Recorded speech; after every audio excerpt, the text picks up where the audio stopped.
Bonjour à tous. Donc voilà, ça, on en a déjà parlé.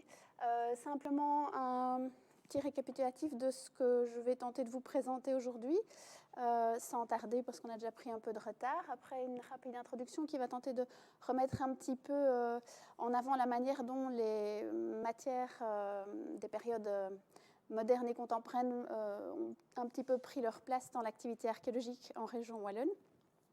Je parlerai d'une part du monde rural, du monde urbain, des moyens de production au sens large, du monde religieux et de l'archéologie des conflits pour terminer, puisqu'elle va nous emmener jusqu'aux périodes les plus récentes avant de conclure.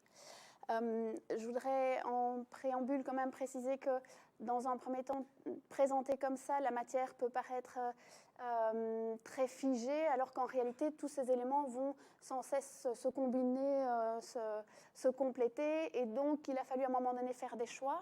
De nombreux sites qui vont être présentés pourraient très bien entrer dans un sujet comme dans un autre, et donc voilà, à un moment donné, j'ai choisi un point de vue, mais je pense que dans les bibliographies que la plupart d'entre vous ont déjà reçu, vous pourrez constater qu'en réalité, les choses sont nettement moins figées que ça. Je voudrais, voilà, je vais me familiariser avec ça. Rappeler aussi dans un premier temps que je vais travailler essentiellement sur le territoire de la Wallonie, et donc petit rappel pour comprendre un minimum comment ça fonctionne.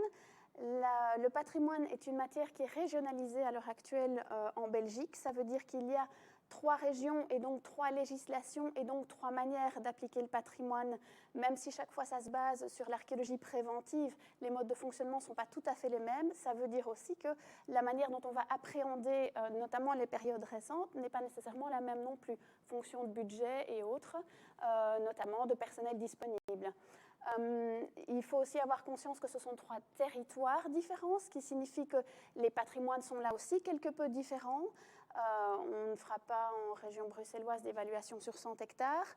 On n'appréhende pas la Grande Guerre en Wallonie de la même manière qu'on le fait en Flandre dans le Westhoek. Donc ce sont quelques éléments qui font aussi que certains sujets sont plus abordés dans certaines régions que dans d'autres. Voilà, on fera quelques sauts de puce chez nos voisins bruxellois et flamands, mais de façon très limitée. Le propos va surtout se concentrer sur la Wallonie. À noter aussi, je vais vraiment y arriver, que la communauté germanophone dispose de ses propres services patrimoniaux, et donc c'est un territoire sur lequel nous, en tout cas nos services au sein de la WAP, n'interviennent pas. Alors, l'archéologie des périodes récentes, elle pose question, et c'est intéressant que le CREA souhaite mettre cette matière à l'honneur, parce que c'est vrai que depuis un certain temps, il y a quand même énormément d'activités autour de ça, et surtout notamment après le centenaire de la Grande Guerre, mais dans d'autres domaines également. Elle pose question parce que finalement, on s'interroge sur son utilité. Tout simplement parce que pour ces périodes-là, il y a pléthore de documentation, qu'il s'agisse de documentation écrite, d'iconographie, de cartographie, et plus on avance dans le temps, d'ouvrages techniques, de photographies et même de vidéos, voire de témoignages, parce que pour les périodes les plus récentes, on va même jusqu'à rechercher des témoins oculaires encore de certains vestiges, ce qui fait que finalement, on pourrait se demander est-ce que vraiment elle a du sens, et en quoi l'archéologie ne sera pas finalement qu'une illustration supplémentaire, mais bien un domaine par lequel on va arriver à fournir de nouvelles informations. Je pense que M. Belland va certainement revenir nettement plus sur cet aspect que je ne le fais, mais c'est un petit peu l'un des fils rouges de la discussion. Qu'est-ce que l'archéologie documente aujourd'hui que d'autres sources ne pourraient pas documenter? C'est cet aspect principalement que je vais tenter d'aborder avec vous. Décidément, je vais toujours repartir en arrière. Dans ce cadre-là, je me suis intéressée à la question seulement assez tardivement, à partir de 2014. À cette époque-là, on fait justement cette régionalisation, les 25 ans de l'archéologie, et l'une des idées est de mettre en place des publications qui seraient des synthèses par période de l'activité en région wallonne. L'objectif ici n'est pas de faire la publicité des ouvrages en question, mais bien de mettre en place un contexte. Il y avait 10 ouvrages rassemblés dans un coffret, une intro et puis un ouvrage ou 2 par période. Au moment où il a fallu trouver quelqu'un qui allait accepter de prendre en charge cette matière récente, en réalité, il n'y avait personne, parce que beaucoup d'archéologues travaillent sur la matière, mais très peu le font de manière transversale en région wallonne. Ce qui veut dire que finalement, je pense que nos collègues médiévistes étaient certainement les plus à même à le faire, mais eux étaient déjà bien plongés dans leurs propres ouvrages sur la thématique. Ce qui fait qu'à un moment donné, il a fallu faire un choix. J'ai proposé finalement une solution qui était un petit peu différente. J'ai dit, voilà, la matière, elle est riche, on en a bien conscience, les délais sont très serrés pour vous proposer quelque chose. Il est impossible de proposer une synthèse qui soit aboutie sur ce délai-là, mais pour le grand public, on peut montrer qu'il y a une réelle activité archéologique et qui en vaut la peine, sous forme de notices rassemblées en thématiques. Et donc, je me suis proposé d'illustrer le travail de mes collègues en leur demandant eux-mêmes de rédiger des synthèses relativement réduites que j'ai rassemblées en thématiques. C'est intéressant parce que c'est en quelque sorte la première tentative en région wallonne de compilation de l'information. Ça ne veut pas dire que cette information à l'heure actuelle elle est digérée, loin de là, mais ça veut dire qu'on a un petit peu tenté de prendre la température et puis aussi de sensibiliser le grand public et peut-être un peu aussi nos collègues sur la question, puisque en 2014, quand on s'est posé la question des carnets, il faut imaginer qu'il y avait un carnet prévu pour le temps moderne et un carnet pour l'époque contemporaine, et en réalité, en époque contemporaine, on n'avait absolument pas la matière pour le faire. Donc voilà, c'est un petit peu l'état d'esprit dans lequel ça s'est passé en 2014, et c'est un petit peu... Oups, je ne vais vraiment pas y arriver. Ce que je vais vous présenter aujourd'hui, c'est finalement le travail de tous ces collègues. Bon, la plupart d'entre eux sont là, j'espère que je n'en ai pas oublié. Ce qui est intéressant aussi, c'est que nombre d'entre eux ont accepté de prendre le temps de discuter parce que je pense qu'il y a une réelle attente et une réelle demande de la plupart d'entre eux de pouvoir diffuser cette matière-là et de la voir véritablement, finalement, entrer aussi dans le domaine quelque peu plus scientifique et universitaire notamment. C'est la bonne cette fois. La base de ce travail a été la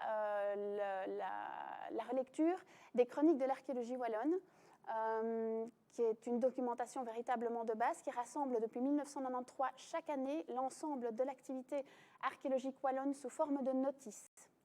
Ce qu'il y a d'intéressant au moment où j'ai dépouillé cette chronique, quelque chose m'a quand même assez interpellée. Si dès le départ, il y a une section qui est consacrée au temps moderne dans cette chronique, les notices sont organisées par province et par période. En réalité, donc ça à partir de 1993, il faut attendre seulement 2011 pour qu'une section soit uniquement consacrée à l'époque contemporaine. Ce qui ne veut pas dire qu'avant cela, il n'y avait pas de mention de sites d'époque contemporaine, mais que tout ce site est rassemblé dans un lot considéré comme toute période, qui généralement est plutôt consacré aux sites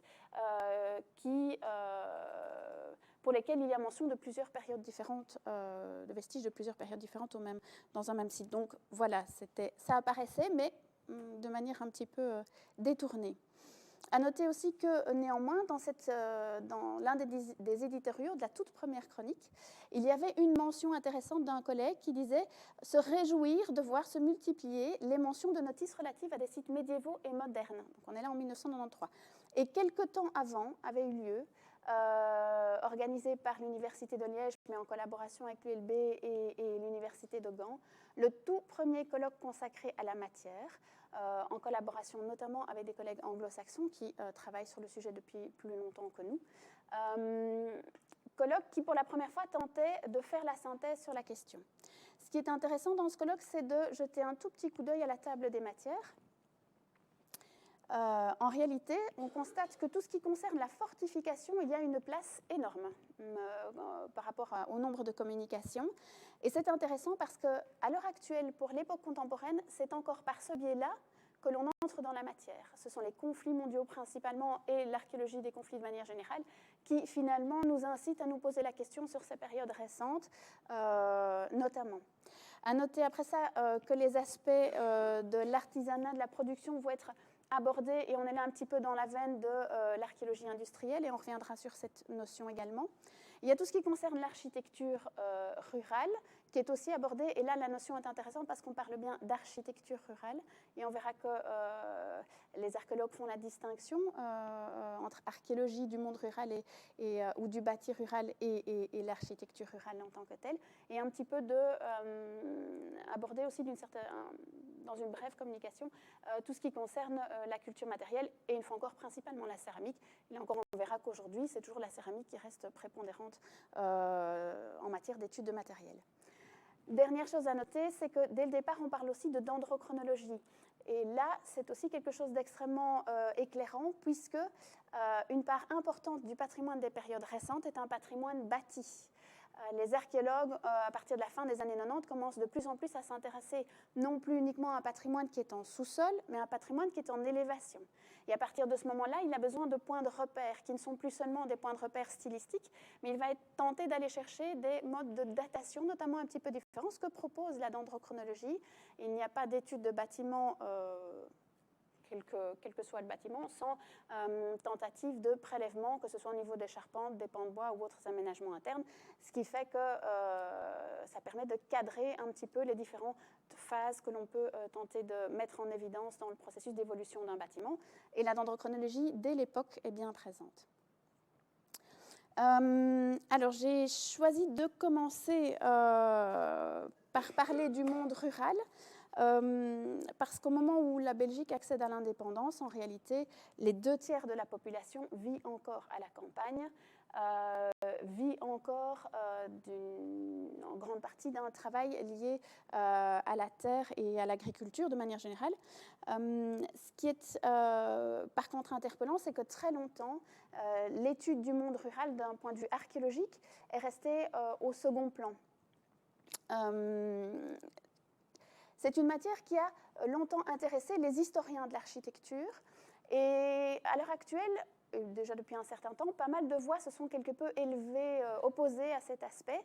Dans les années 80-90, pas mal de synthèses typologiques régionales ont été proposées, notamment pour l'ensemble du territoire wallon. Ce sont des masses de documentation qui restent encore aujourd'hui des ouvrages de référence parce qu'ils compilent finalement des données qui se sont quelque peu perdues. Le patrimoine bâti, notamment rural, souffre d'une érosion, transformation multiple. Néanmoins, la problématique de ces ouvrages, c'est qu'ils se basaient essentiellement sur des études d'édifices toujours en élévation, mais souvent aussi toujours occupés, ce qui signifie que l'étude ne pouvait se baser que sur des exemplaires qui finalement ne remontaient généralement pas au-delà du XVIIIe siècle, d'une part, et d'autre part, qui était aussi la synthèse de multiples phases d'aménagement, de transformation, et donc pour démêler l'ancien du plus récent, c'était certainement moins simple, ce qui fait que pas mal d'archéologues ont commencé à discuter de la nécessité de s'intéresser au bâti rural en fouille en réalité, et plus uniquement, ou en études de bâti, et on va le voir, il y a 2 exemples, et plus uniquement sur base d'études essentiellement typologiques.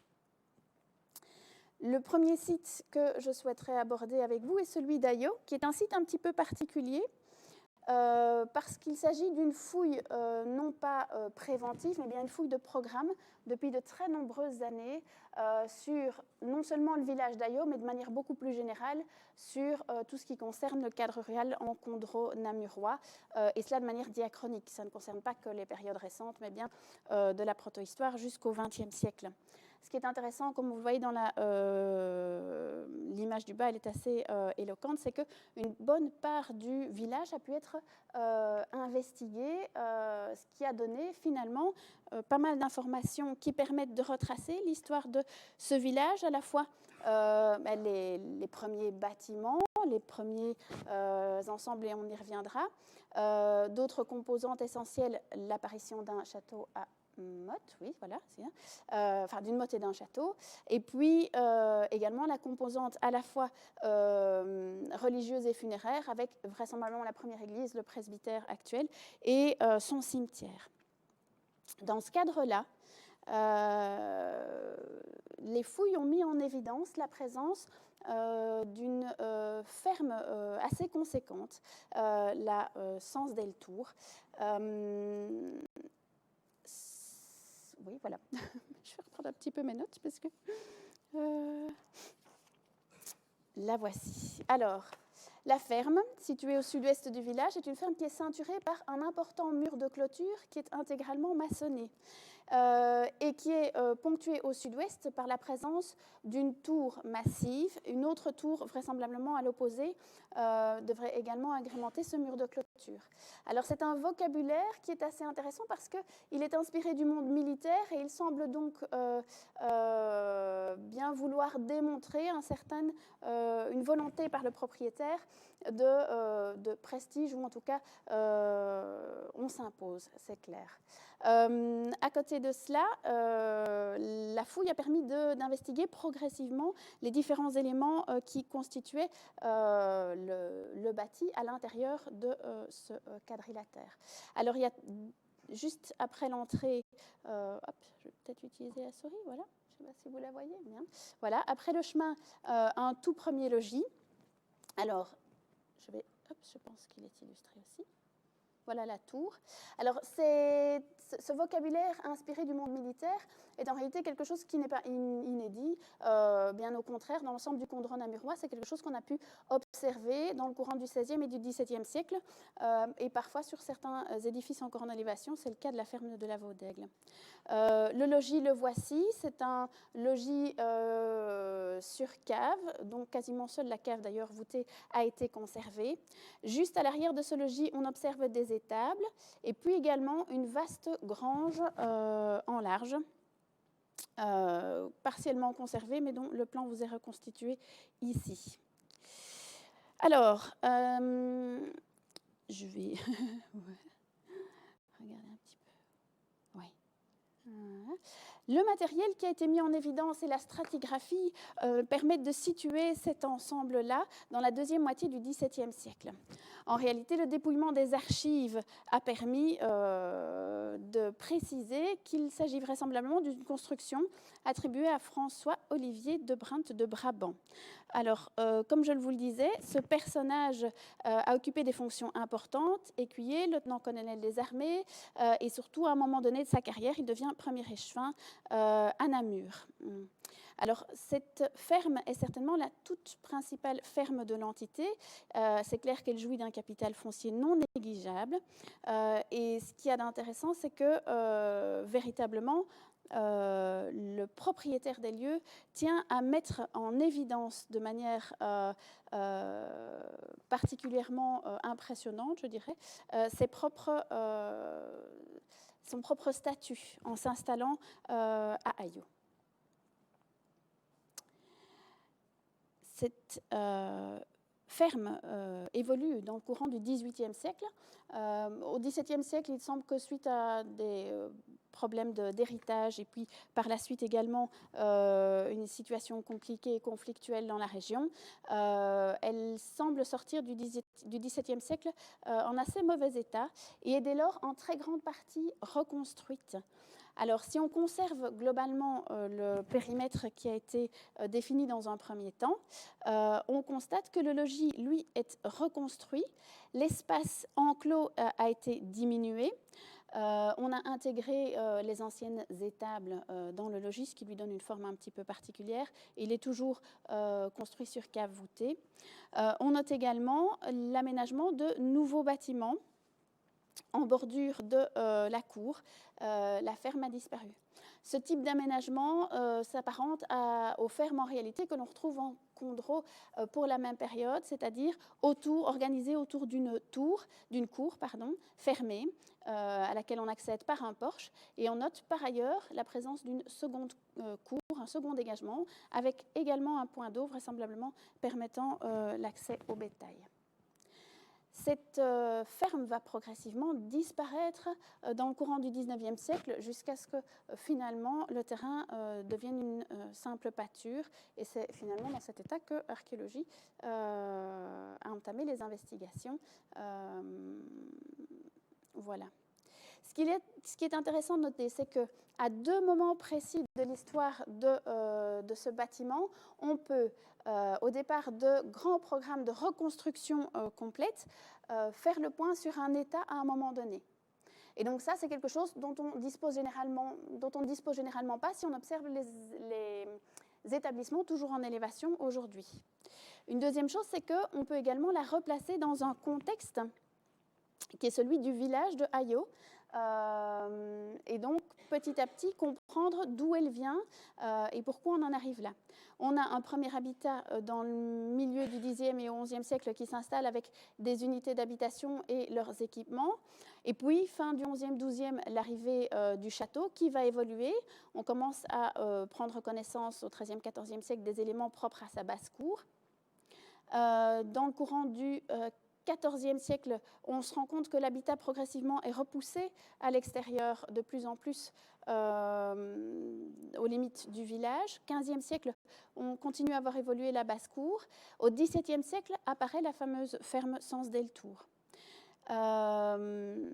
Cette ferme va progressivement prendre la place en réalité de ce qui constituait auparavant la basse-cour du château.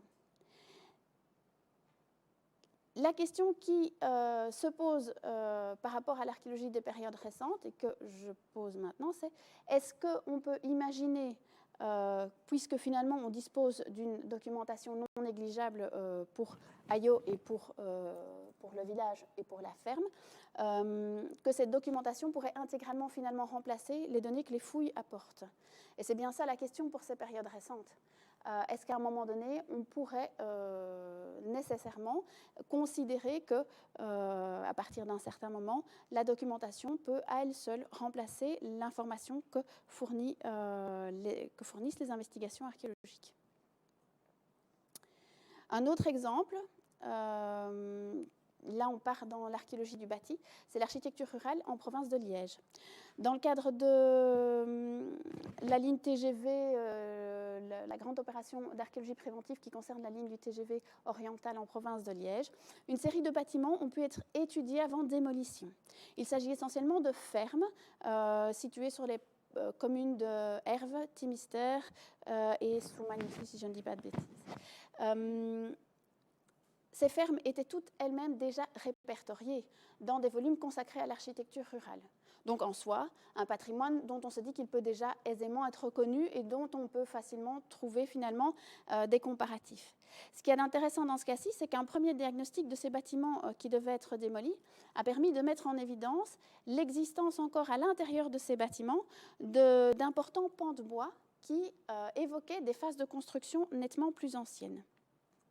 Et en effet, dans la quasi-totalité des édifices qui ont été étudiés, des pans de bois ont mis en évidence l'existence de modules, quasiment tous à peu près semblables, érigés sur 5 à 6 mètres de côté, sur 2 niveaux, sans cave, qui ont donné lieu à des reconstitutions, notamment dans le cadre d'une exposition qui a traité essentiellement de ces fouilles sur le tracé du TGV.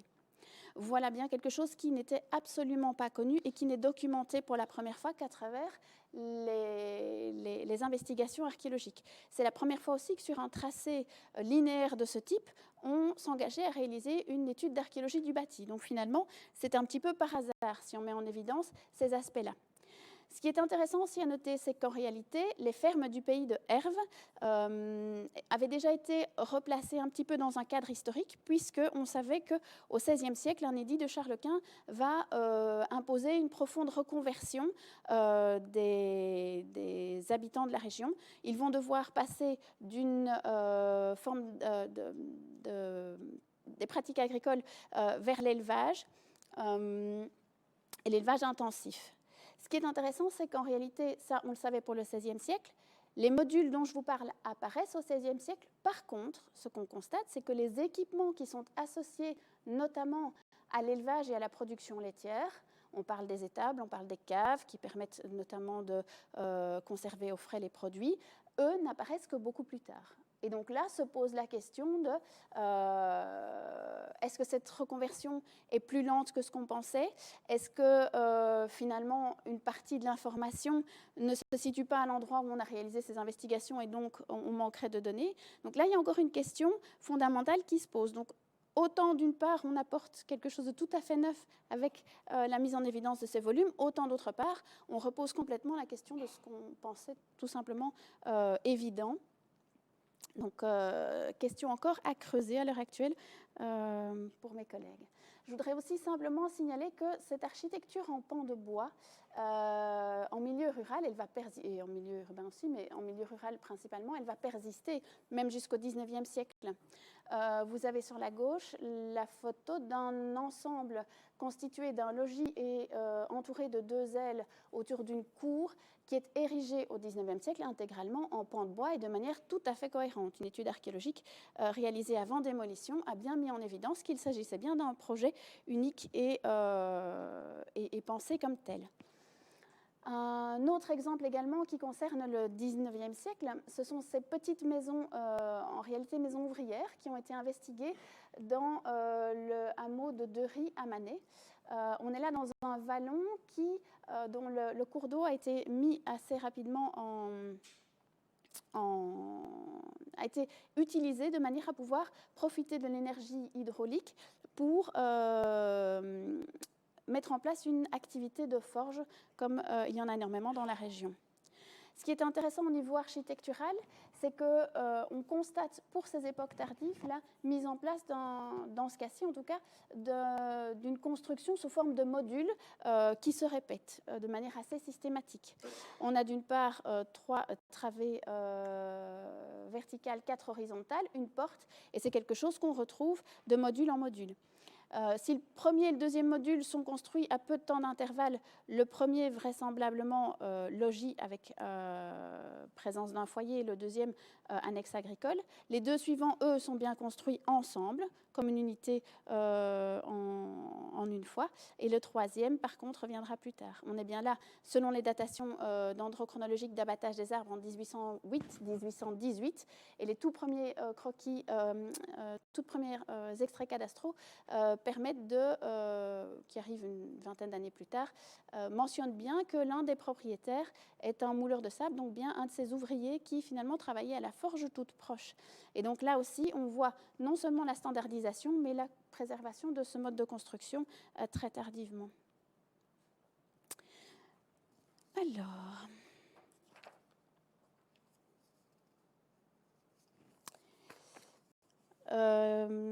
pour passer un petit peu cette fois au monde urbain, on constate qu'en réalité l'archéologie préventive dans la plupart des pays d'Europe va commencer à se développer au départ d'un constat assez alarmant, c'est la destruction massive de vestiges archéologiques dans les centres urbains notamment.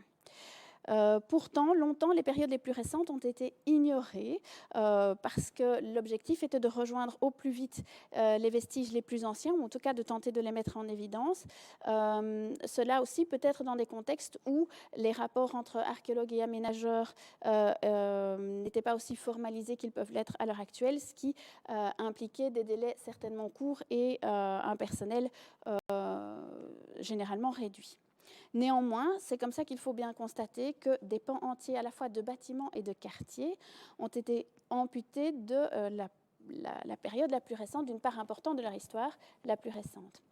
À l'heure actuelle, les projets d'aménagement à l'échelle de quartiers entiers et les multiples interventions même au sein des villes permettent d'entrevoir à la fois l'évolution de la ville, mais malheureusement, on constate qu'à l'heure actuelle, les synthèses qui permettraient de véritablement prendre la température d'une dynamique, d'une évolution et de projets d'urbanisme à plus large échelle sont encore beaucoup trop peu présents pour la région wallonne.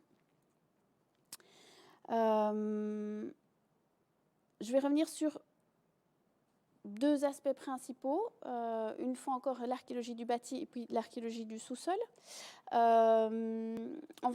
Oui.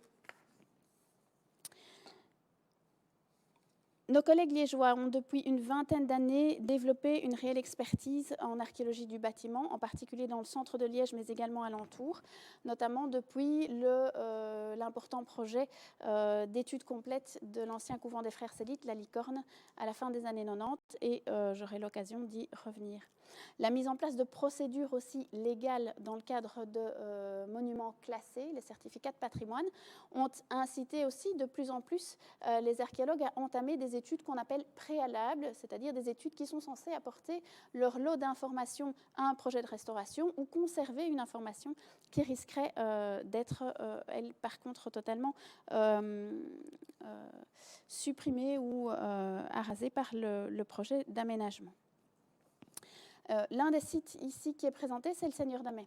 Alors, le Seigneur d'Amet, c'est une maison qui est considérée comme un des modèles de l'architecture civile liégeoise de la première moitié du XVIe siècle, une façade à rue qui est extrêmement homogène a priori et des qualités esthétiques qui ont certainement prévalu à son classement. Aujourd'hui, il est séparé en deux propriétés, une petite propriété, le numéro 12, et une plus grande, le numéro 10. Tout cela semblait extrêmement homogène et tout à fait connu, si ce n'est que le regard de l'archéologue sur le bâtiment rapidement met en évidence pas mal d'incohérences.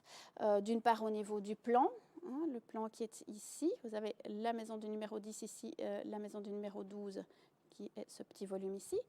Au niveau des charpentes, quelque chose qui semble aller à l'encontre de ce qui pourrait être le plus logique ou en tout cas le plus aisé à mettre en place. Au niveau des circulations également. Et malgré tout, des datations dendrochronologiques qui fournissent une fourchette relativement brève, relativement courte. Et donc, ce qui ne semble pas coller avec un projet qui aurait traîné en longueur. L'intérêt de cette étude, c'est que le dialogue, c'est véritablement le dialogue entre, d'une part, les sources d'archives et d'autre part, les données archéologiques, qui va être la clé pour comprendre et mettre en place l'histoire de ce bâtiment et pour tenter de véritablement essayer de saisir simplement ce qui s'est passé. En lien aussi avec le propriétaire, Thierry de Neuville, qui acquiert le bâtiment. En réalité, Thierry de Neuville, dans un premier temps, va acquérir une parcelle, celle du numéro 10, et il va faire construire un premier bâtiment.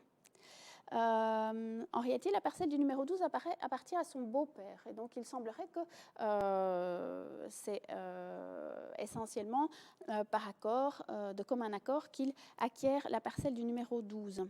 Il y fait construire un bâtiment, mais de manière beaucoup moins soignée. Et surtout, on constate la présence d'un pan de bois qui reste en attente. L'ensemble n'est pas finalisé.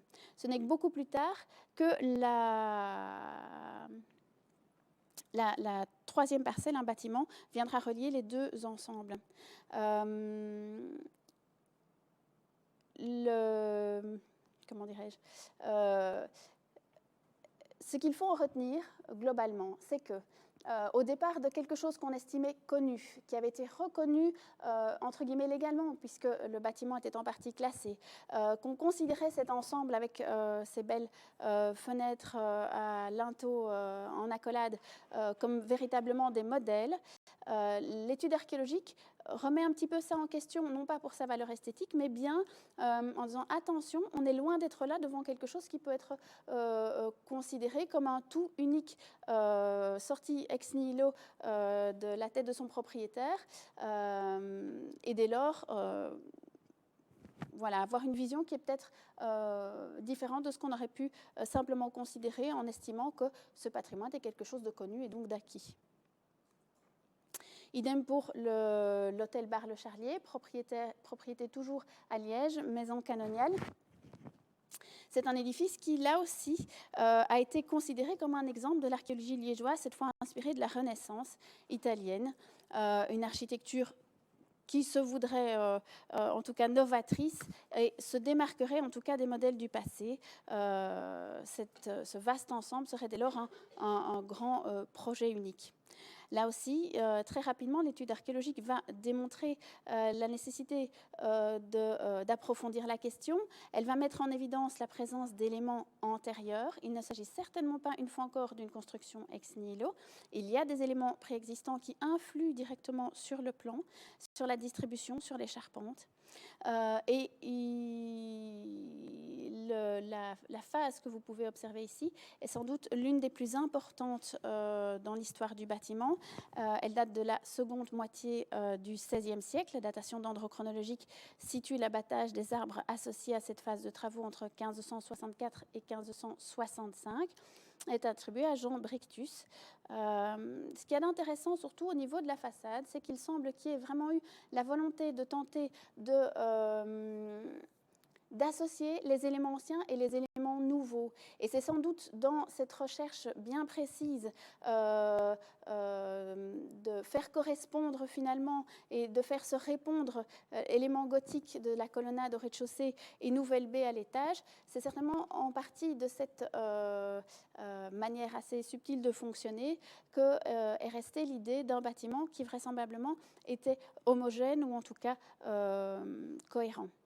Par ailleurs, les études détaillées de nos collègues en tout ce qui concerne notamment les dimensions et les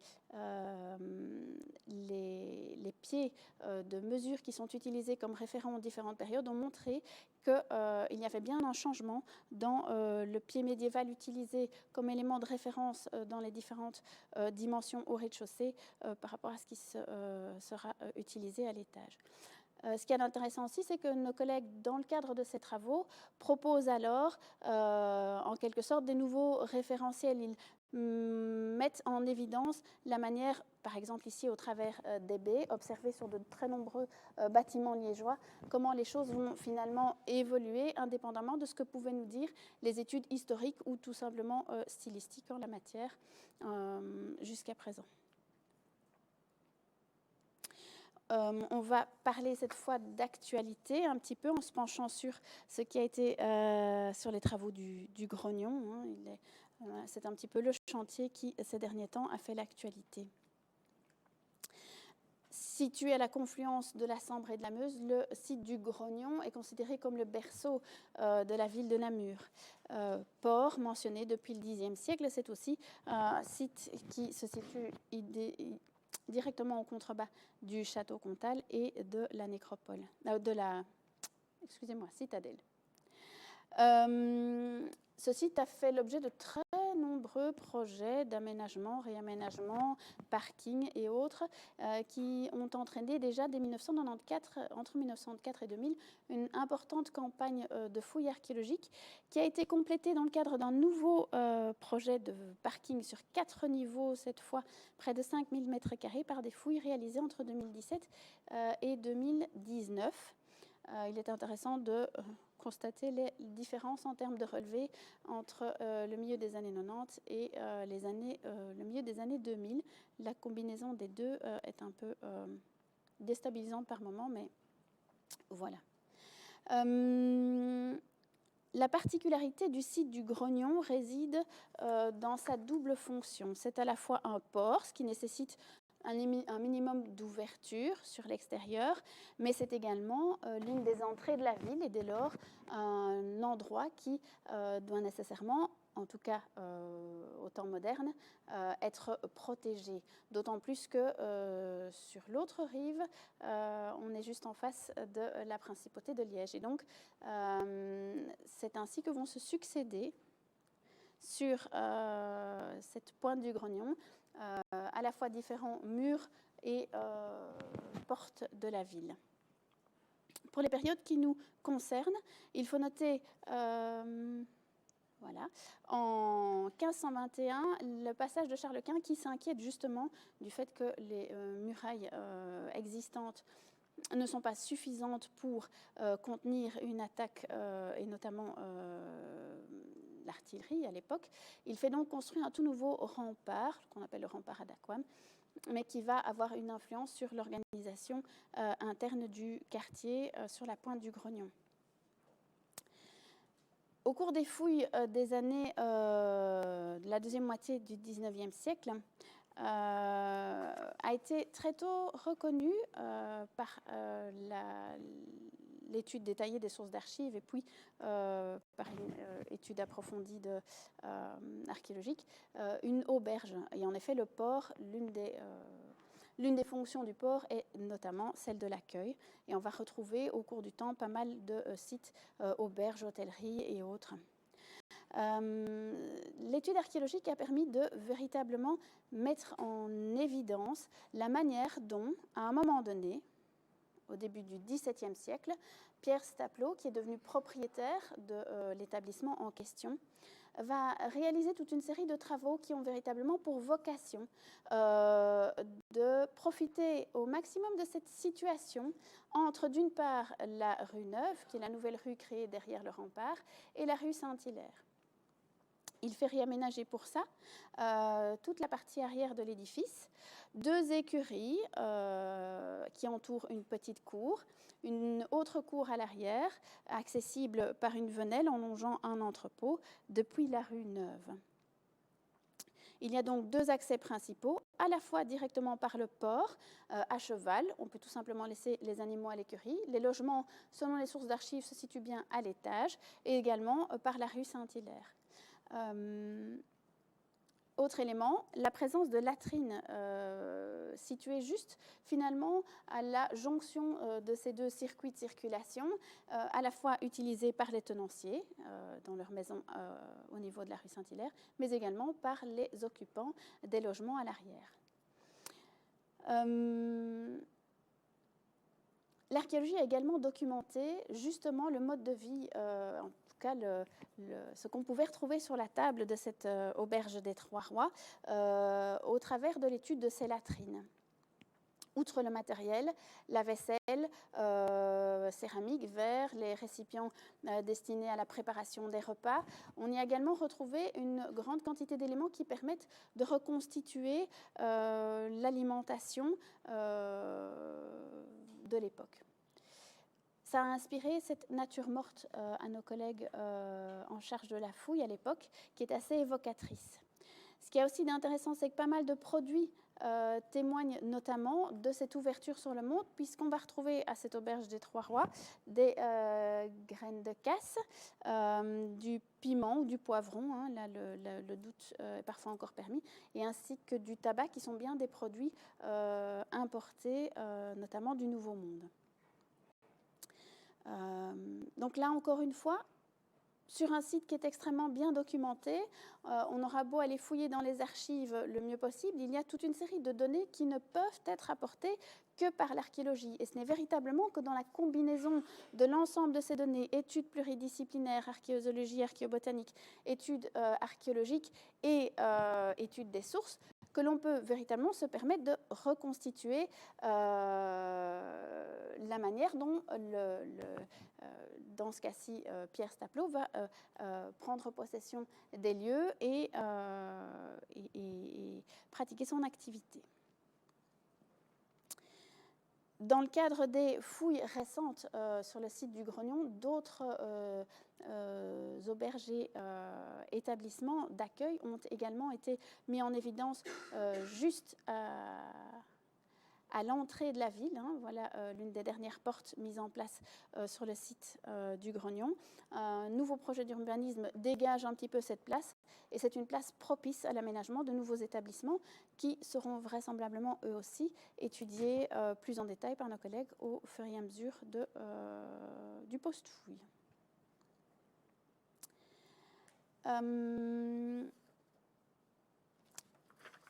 L'archéologie des moyens de production est envisagée ici de manière assez large, à la fois tout ce qui concerne l'exploitation des ressources, enfin tout, parce qu'on n'a pas énormément d'informations à ce sujet, leur transformation, les aspects plutôt alors artisanat et industrie, en milieu urbain notamment, et la production du matériel archéologique, on l'abordera brièvement.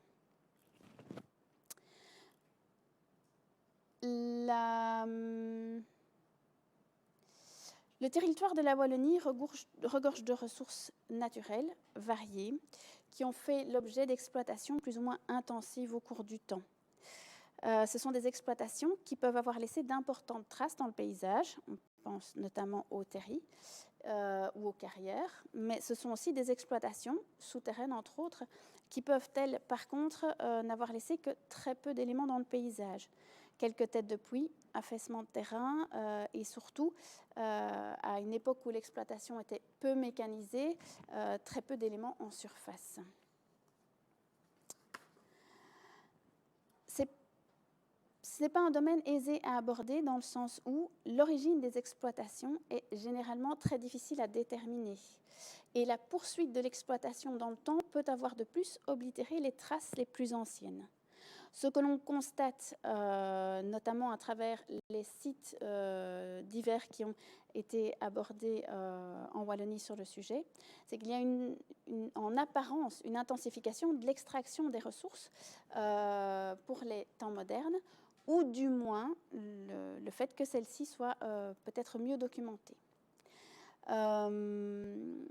Il est certain en tout cas que la mécanisation progressive des tâches et l'usage de nouveaux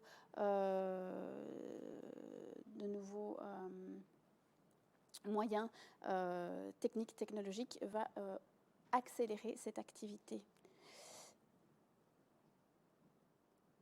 L'un des exemples qui peut être discuté pour ces dernières, sur les 10 dernières années, même les 5 dernières années, pas mal de sites d'extraction, notamment de la houille, ont été observés. Malheureusement, très souvent, dans le cadre d'accidents malheureux, des effondrements de terrain qui peuvent avoir des conséquences matérielles peu réjouissantes pour leurs propriétaires. C'est à cette occasion que plusieurs galeries d'extraction de la Marne, notamment dans les régions de Orpjauch et de Wassège, ont été remises en évidence. La plupart des accès à ces galeries bouchées ne sont plus connus et les galeries elles-mêmes sont tombées dans l'oubli. La seule chose dont on se souvient encore dans certains cas, en fonction des toponymes, comme Faux-les-Caves par exemple, qui évoquent la chose, c'est de l'exploitation ancienne. Les habitants, la plupart du temps, de temps en temps, observent un affaissement et le rebouchent tout simplement, ce qui fait que ce sont des sites qui sont rarement envisagés, investigués par les archéologues. Dans ces cas-ci, ce sont des équipes pluridisciplinaires qui ont été mises en place. Géologues, ingénieurs des mines, ingénieurs en stabilité et archéologues sont conviés. Ce sont souvent des sites difficiles d'accès qui nécessitent la pratique de la spéléologie notamment. Lorsqu'il faut descendre des puits de plusieurs dizaines, enfin pas plusieurs dizaines de mètres, mais je pense qu'il y en a un qui fait bien 18 mètres de profondeur, pour atteindre les galeries en question. La grande difficulté dans tous ces cas-là est toujours évidemment de tenter de dater ces exploitations. On sait notamment que la pratique de marnage dont il s'agit ici, la marne tendre, est exploitée notamment pour augmenter le pH des terres et donc faciliter les rendements notamment céréaliers. La pratique du marnage est connue dès l'époque romaine, mais elle semble se généraliser au XVIIe siècle. Est-ce que pour autant on peut dater l'ensemble des exploitations de cette époque, même si c'est vrai que sur la carte de Ferraris, par exemple, à Orple, à Faux-les-Caves, la présence de marnières semble mentionnée déjà. Il faut noter aussi que dans un certain nombre de cas, ces sites sont utilisés longtemps et parfois pour des réutilisations secondaires tout à fait différentes. À Wassège, par exemple, l'une de ces marnières a été réutilisée comme glacière, avec des aménagements contemporains. Et on peut dès lors s'interroger aussi sur le fait que sans les sources d'archives, est-ce que véritablement nous aurions pu identifier une glacière dans ce type d'aménagement? Je ne pense pas. À côté de l'exploitation des ressources naturelles, il y a leur transformation. En région wallonne, un certain nombre de sites liés à la transformation ou à la fabrication d'objets au départ de ces matières premières ont été mis en évidence.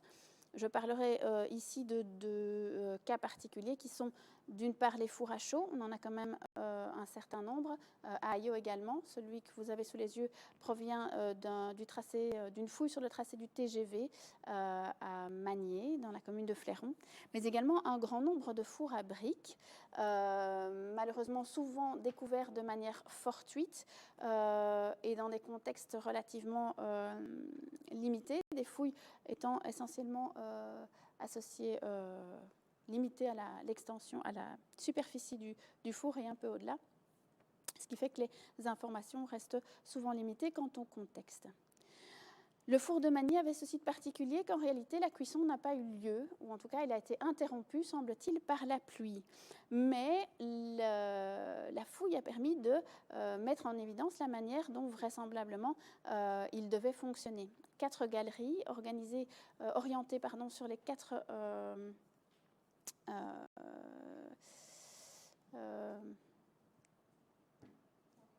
points cardinaux, merci.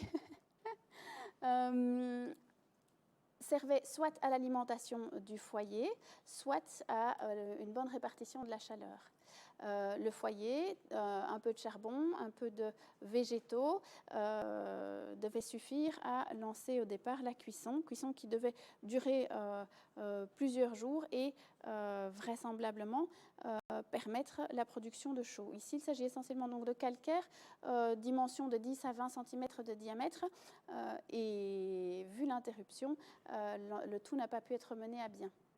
Une monnaie datée de 1791 a été découverte dans le four, ce qui permet évidemment assez aisément de proposer, non pas une datation, mais en tout cas une fourchette, on peut imaginer. Ce four a été utilisé notamment comme exemple dans le cadre de reconstitution d'archéologie expérimentale en vue de reproduire de la chaux aujourd'hui. En ce qui concerne les fours à briques, en réalité, ils sont très nombreux. On en a Ath, ici c'est celui de Ath, Nivelles, Dour, Waterloo, Tournai également, un certain nombre ont été mis en évidence. Il s'agit de fours conséquents qui peuvent produire entre 40 000 et 200 000 briques. Et la plupart du temps, on en retrouve essentiellement les parties basses. Dans le cas de Ath, on constate que la fouille a permis néanmoins de l'observer sur une certaine profondeur.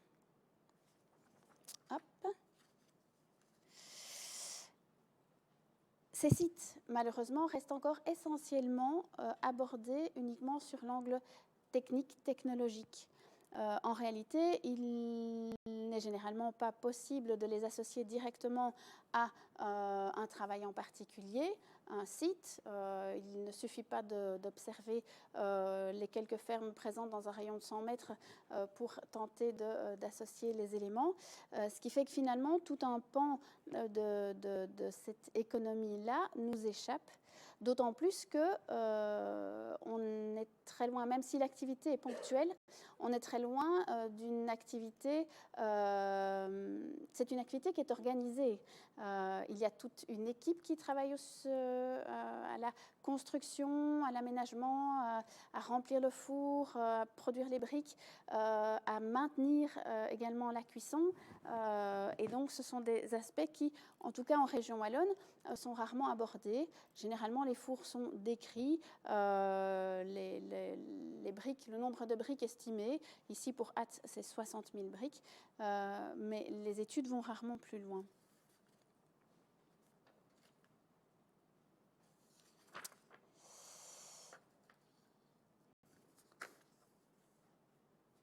Pour passer à un tout autre sujet, mais qui concerne également l'activité artisanale, voire industrielle.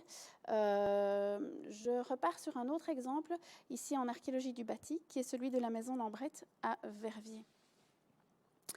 La ville de Verviers, dès le XIVe siècle, va attirer un artisanat de la laine, notamment grâce aux qualités très particulières de la Vesdre, qui est le cours d'eau qui s'écoule et dont les qualités semblent tout à fait adéquates au traitement de la laine. C'est surtout au XVIIe siècle néanmoins que l'activité va véritablement prendre de l'ampleur, va nécessiter notamment de construire de très nombreux édifices qu'on peut probablement, en tout cas pour certaines rues, associer à cette activité en bordure de la Vesdre. C'est le cas de la maison Lambrette. Alors c'est un édifice qui est classé depuis les années 70 et qui a fait l'objet d'une étude détaillée récemment par Catherine Bowens. L'étude notamment d'un pan d'une cloison interne a permis de mettre en évidence la structure de l'édifice. En réalité, le bâtiment semble subdivisé clairement en deux espaces distincts. Il y a d'une part, semble-t-il, ce qui pourrait être considéré comme l'habitat de l'artisan, avec la présence d'un foyer et une structuration interne. Par contre, on retrouve juste à côté ce qui doit s'apparenter à une forme d'atelier, un espace très dégagé où la lumière est nettement plus présente, vu qu'il n'y a pas de cloisonnement, et où il n'y a pas non plus de chauffage. L'intérêt ici, c'est que l'activité industrielle lainière est bien connue à Verviers, notamment au moment de l'installation des grandes usines dans le courant du 19e siècle, où là, on a clairement pu observer à la fois l'industrie, la maison du patron à proximité, et puis cette maison qui va progressivement aller s'installer dans des quartiers plus propices à une vie confortable, moins de bruit, moins d'odeur et moins de désagréments. Mais en ce qui concerne les phases les plus anciennes de ces premières activités à caractère véritablement plus qu'artisanal et qui tendent vers l'industrie, c'est qu'en général, on ne sait pas comment fonctionnent, comment cohabitent les fonctions d'habitat et d'atelier. Et la maison Lambrette est un des rares cas où on peut mettre en évidence pour cette industrie lainière la manière dont les choses vont fonctionner. Par ailleurs, l'étude approfondie a montré que la maison Lambrette n'est pas un édifice isolé, mais que la maison contiguë faisait bien partie du même projet d'aménagement, avec présence à l'arrière, vraisemblablement de petits ateliers en bordure du cours d'eau. Pour rester à Verviers, cette maison Lambrette, située rue des Reines, la rue des Reines n'est pas la seule artère qui va véritablement connaître un développement conséquent au cours du XVIIe siècle et du XVIIIe siècle notamment. On va ici directement dans la rue Spintet, qui est un autre axe essentiel de la ville de Verviers, toujours en bordure du cours d'eau, et qui fait la jonction entre Principauté de Liège et Duché de Limbourg. Rue Spintet, la problématique est nettement plus large parce qu'en réalité, c'est l'ensemble de la rue qui est là directement menacé de démolition par un projet d'aménagement. Près de 40 bâtiments sont concernés. Il est impossible évidemment d'appréhender 40 bâtiments en un délai raisonnable. Néanmoins, on se trouve là face à une opportunité unique, une fois encore, de tenter de comprendre la manière dont cette imbrication entre habitat, artisanat, industrie s'est développée à Verviers. Catherine Bohens a alors opté pour une méthodologie relativement simple de manière à aller à l'essentiel. Elle a organisé l'étude des bâtiments après un premier diagnostic. Elle a catégorisé d'une certaine manière les bâtiments en question, avec d'un côté ceux dont, comme c'était le cas par exemple pour les maisons dans l'arrière-pays liégeois du côté de Herve, qui présentaient encore des pans de bois complets qui permettaient une étude détaillée et notamment dendrochronologique de manière à pouvoir reconstituer l'histoire des bâtiments. Au centre, par contre, elle a mis en évidence la présence de toute une série d'édifices qui semblaient bien construits dans le cadre de projets globaux, subdivisés seulement après construction en logements, mais il s'agit bien d'unités qui semblent cohérentes. Elle a mis également en évidence toute une série d'édifices qui disposent de caves impressionnantes, caves qui, elles, donnent directement notamment sur le cours d'eau et qui sont vraisemblablement associées directement aux activités artisanales.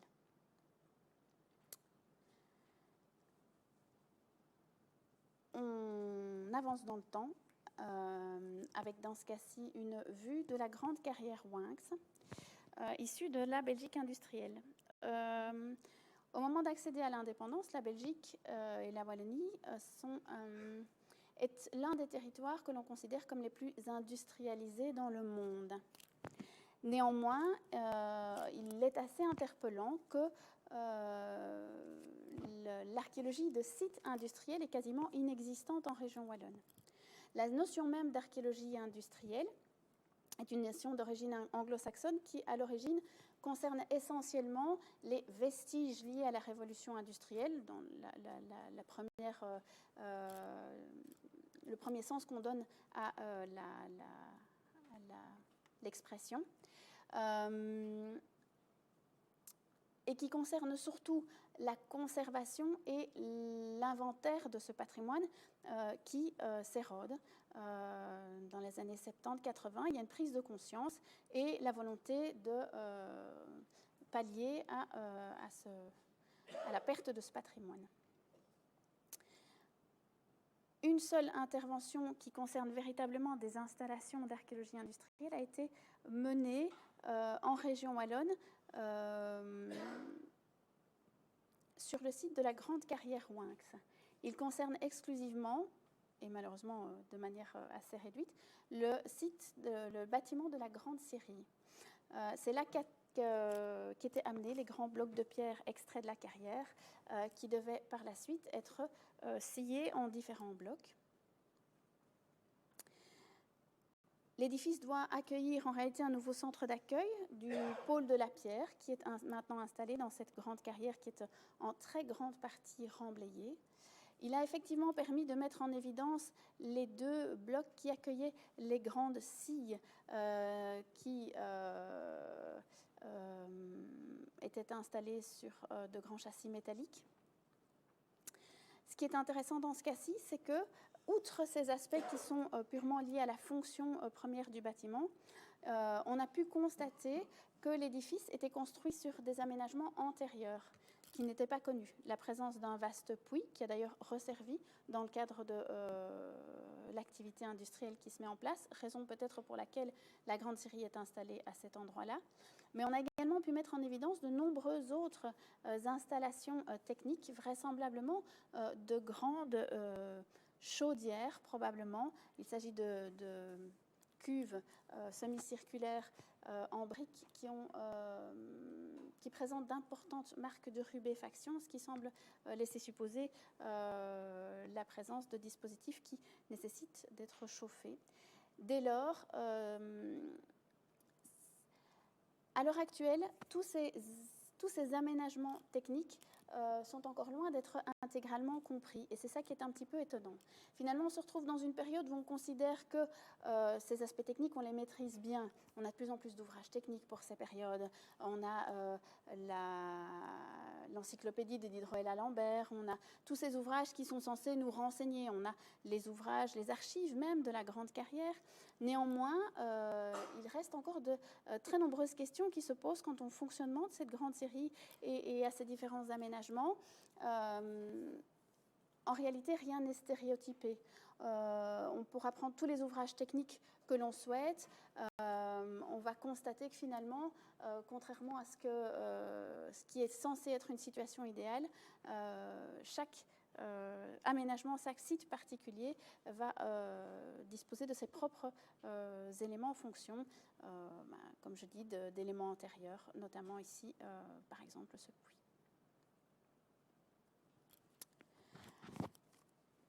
En termes de matériel archéologique,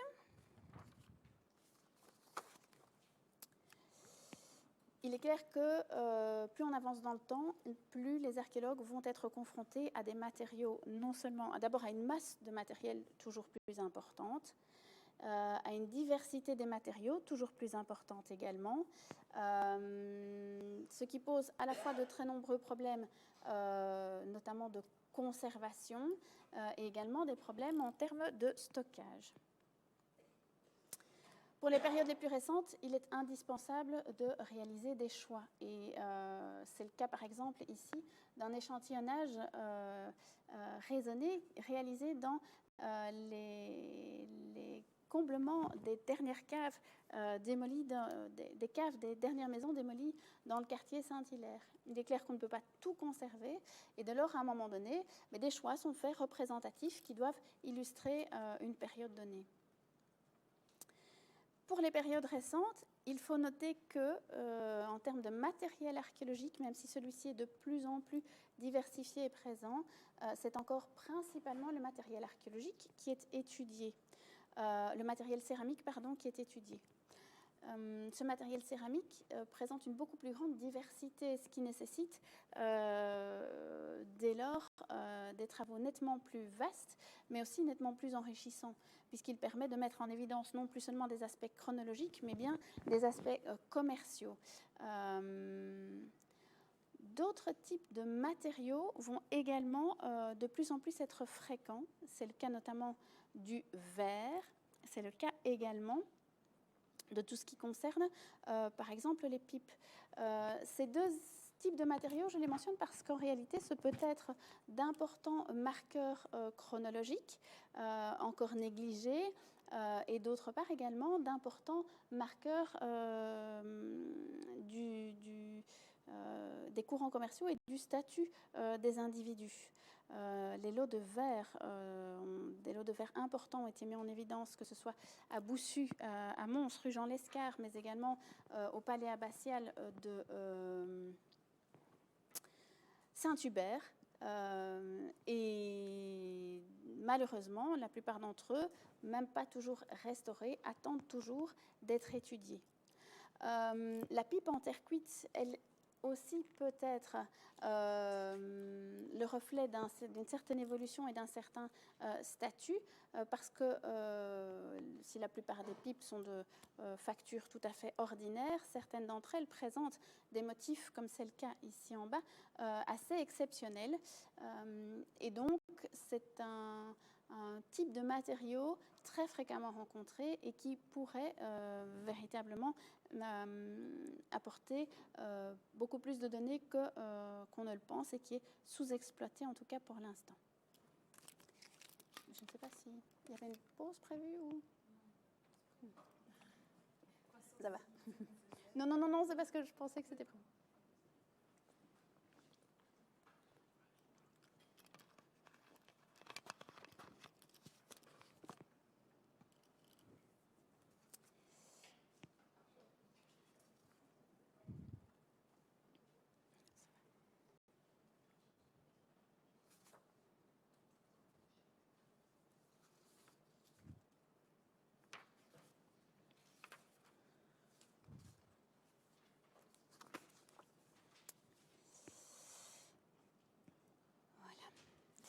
L'étude des sites relevant du domaine religieux, complexes abbatiaux, couvents, institutions hospitalières, églises paroissiales, chapelles,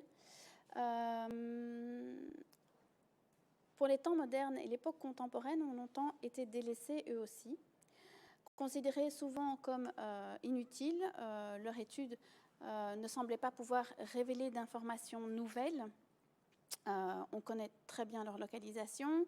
La plupart des édifices toujours en élévation ont fait l'objet d'études, histoire de l'art, histoire de l'architecture. Une fois encore, qu'est-ce que l'archéologie pourrait bien apporter à cela ? L'archéologie médiévale, par contre, s'est-elle petit à petit intéressée à ces ensembles, mais surtout aux phases les plus anciennes. Le plan originel d'une église paroissiale ou la première implantation d'une abbaye, principalement les édifices les plus prestigieux de ces ensembles, église abbatiale par exemple, ou encore bâtiments conventuels. Sur les 2 dernières décennies, toutefois, de nombreux sites ont bénéficié de fouilles et d'études, mais il s'agit essentiellement d'études dans le cadre de projets de restauration, beaucoup de ces ensembles étant classés.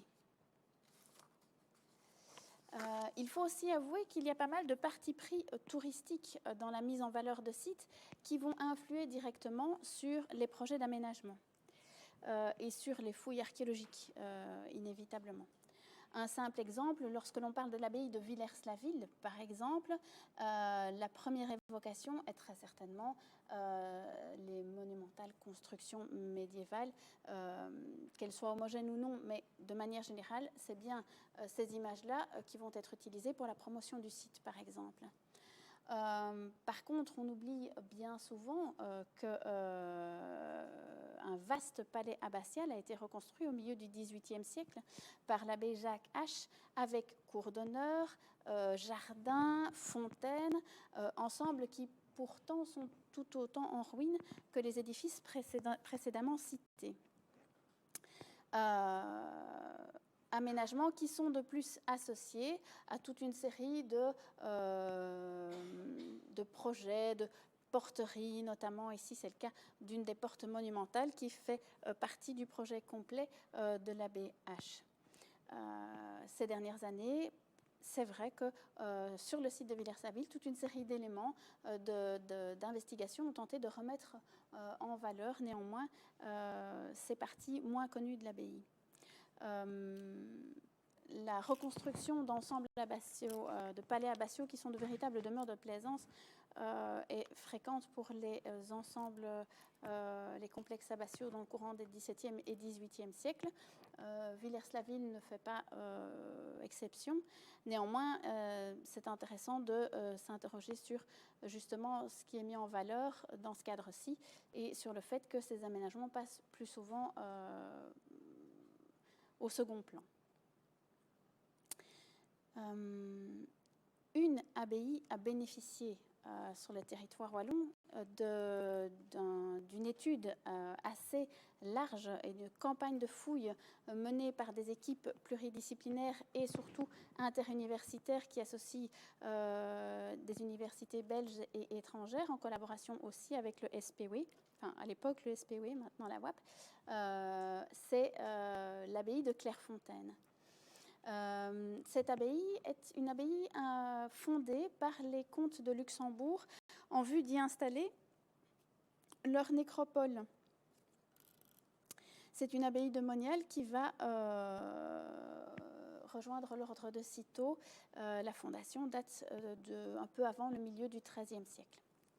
Ce qui va nous intéresser ici, c'est les 2 dernières phases de reconstruction. L'abbaye va en réalité connaître 4 phases de réaménagement, dont 2 au temps moderne, une reconstruction quasiment complète dans le courant du XVIe siècle et une reconstruction quasiment complète au XVIIIe siècle. C'est la phase du XVIIIe siècle sur laquelle nous allons nous arrêter un tout petit peu, et en particulier un ensemble, un petit complexe de latrines qui est reconstruit à ce moment-là et qui a fait l'objet d'une analyse complète, à la fois du matériel archéologique, mais également de prélèvements pour études archéozoologiques et archéobotaniques, palynologie et carpologie.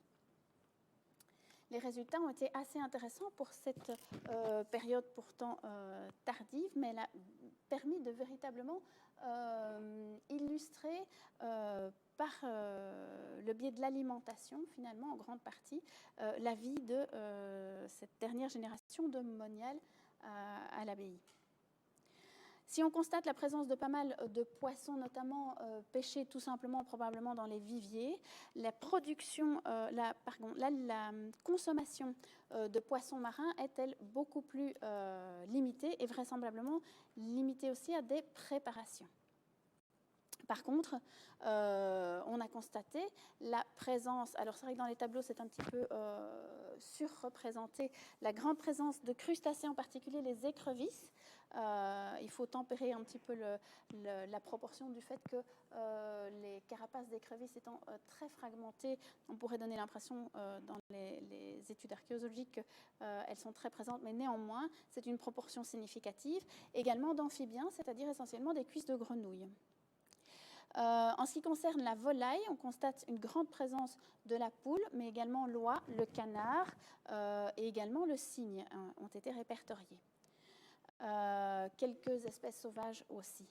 En ce qui concerne l'alimentation carnée, on retrouve à proportion quasiment égale le bœuf, le porc et le mouton, mais surtout, on constate une très grande proportion d'animaux de lait, le veau, porcelet, l'agneau. On note également un tout petit peu de faune provenant de la chasse. En ce qui concerne les études archéobotaniques, palynologiques et carpologiques, on constate la prédominance la grande présence de fruits, simplement des fruits collectés aux abords de l'abbaye, dans le domaine.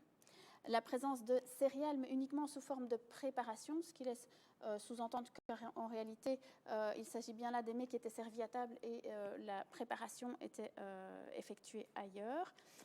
Une grande quantité de plantes, probablement consommées pour leur vertu médicinale, et on y reviendra. Très peu de produits néanmoins exotiques, un petit peu comme on l'a observé juste avant. Les produits d'importation lointaine sont peu fréquents, comme les poissons marins. Ici, bien qu'on retrouve par exemple la figue, la capre, peut-être le clou de girofle qui peut difficilement être distingué de la myrte. Néanmoins,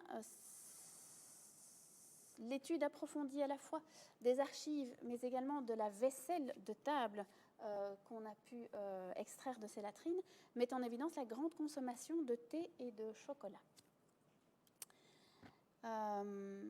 L'intérêt de cette étude, c'est qu'elle met en évidence qu'on est très loin d'une quelconque volonté d'ascétisme, bien au contraire. Il est fort probable que les moniales, qui sont en réalité des filles issues de milieux nobles, ont tout à fait conservé leur statut mondain et leur mode de vie à l'intérieur même de l'abbaye. Cette étude montre que, une fois encore, la combinaison de différentes sources archéologiques, mais également historiques et autres, permettent de donner une idée un peu différente de celle à laquelle on pourrait s'attendre dans cette abbaye. Néanmoins, ces modes de vie assez mondains ont été observés ailleurs. Autre institution qui a fait l'objet d'une étude complète, et je l'avais déjà un tout petit peu abordée, c'est la toute première institution qui, en région wallonne, va faire l'objet d'un programme d'archéologie qu'on appelle global, c'est-à-dire qui va combiner à la fois une étude complète du bâti et une étude du sous-sol. C'est le couvent des frères Célites à Liège, qu'on appelle également la Licorne. Alors, le site les bâtiments sont partiellement classés. C'est ce qui va inciter nos collègues liégeois à entamer une étude archéologique détaillée. Très rapidement, ils mettent en évidence un potentiel important de l'étude de l'édifice, depuis finalement les premières constructions au Moyen-Âge, qui n'appartiennent pas aux frères Célites, dans le courant des XIIIe et XIVe siècles, jusqu'à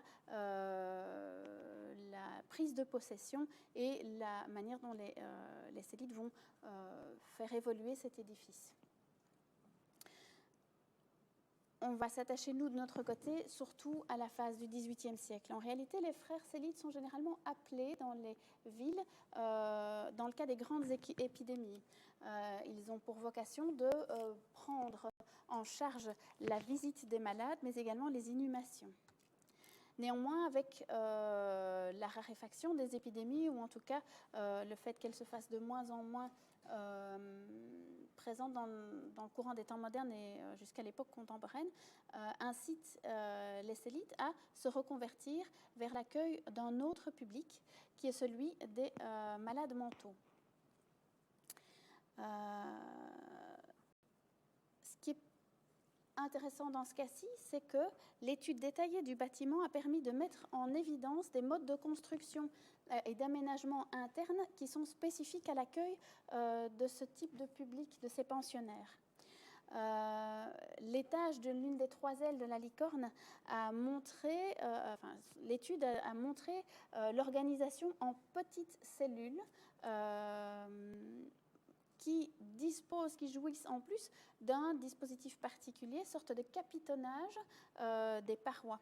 Sur la structure en pan de bois, ourdie de briques, des planches de chêne épaisses viennent renforcer compléter la structure, permettant une isolation acoustique certaine. On note également que l'étude détaillée d'un grand ensemble de graffitis à l'intérieur du bâtiment permet de mettre en lumière le statut des pensionnaires de l'institution, leur niveau d'éducation et de culture transparaît au travers des nombreux messages qu'ils ont laissés sur les murs.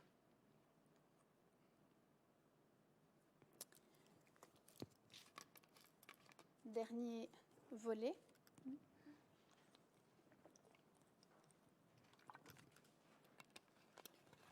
Je suis en avance, c'est bien. Oui, c'est bien.